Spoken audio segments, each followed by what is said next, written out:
This channel does not promote any violent, harmful, or illegal activities. All content provided by this channel is meant for an educational purpose only. Top quality और consistent performance के लिए सिर्फ silver pump नाम याद रखना।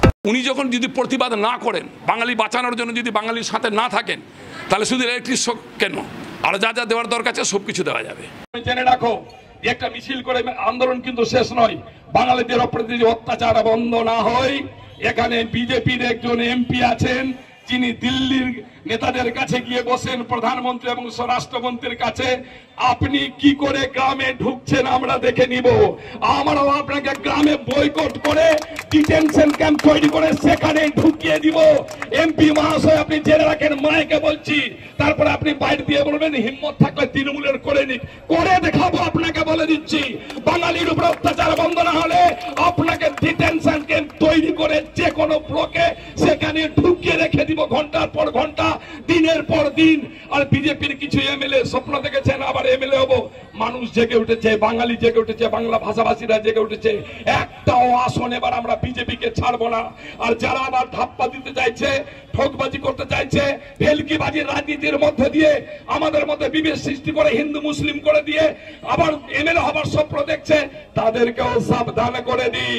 বাঙালি যদি এবার মার খেয়েছে গুজরাটে, বাঙালি যদি এবার মার খেয়েছে উড়িষ্যায়, বাঙালি এবার যদি মার খেয়েছে মধ্যপ্রদেশে, উত্তরপ্রদেশে, সে মারের বদলা তৃণমূল কংগ্রেস মালদাতে নেবে।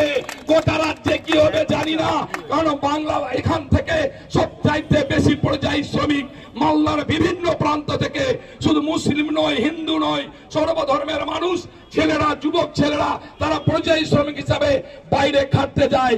তাকে তোমরা মারবে, আমরা শুধু একটা প্রতিবাদ সভা করে, একটা প্রতিবাদ মিছিল করে ছেড়ে দিব। তার মারের বদলা মার হবে, খুনের বদলা খুন হবে। এই ঘোষণাটাও থাকছে আজকে মঞ্চের মধ্য দিয়ে। আজকে গোটা রাজ্য জুড়ে আমাদের জননেত্রী মমতা ব্যানার্জি, তিনি কেন্দ্রীয় সরকারের বিরুদ্ধে, কেন্দ্রীয় সরকার বিজেপি সরকারের যে মানসিকতা, গোটা দেশ জুড়ে যেখানে বিজেপি শাসিত রাজ্য আছে, সেখানে বাঙালিদেরকে ধরে, যারা বাংলা ভাষায় কথা বলে, তাদেরকে পিটানো হচ্ছে, তাদেরকে জেলে ভরা হচ্ছে, তাদেরকে বাড়ি ঘর ছাড়া করা হচ্ছে। এই যে বাঙালির প্রতি বিদ্বেষ বিজেপিদের, তার বিরুদ্ধে দাঁড়িয়ে প্রতিবাদ জানাতে আজকে মিছিল করেছেন কলকাতায়। সেটাকে সামনে রেখে সে প্রতিবাদে সামিল হতে আমরাও মালদা জেলার তৃণমূল কংগ্রেস আজকে একটা মহামিছিল এখানে ডাক দিয়েছি। এখানে দিদি প্রতিবাদ মিছিলের মধ্যে দিয়ে করেছেন।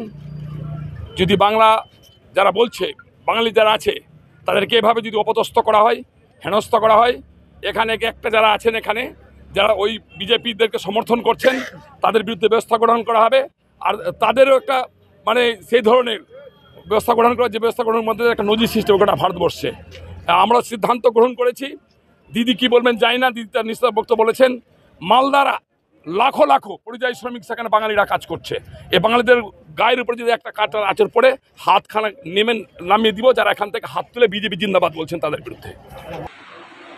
মালদা জেলার তৃণমূলের সভাপতি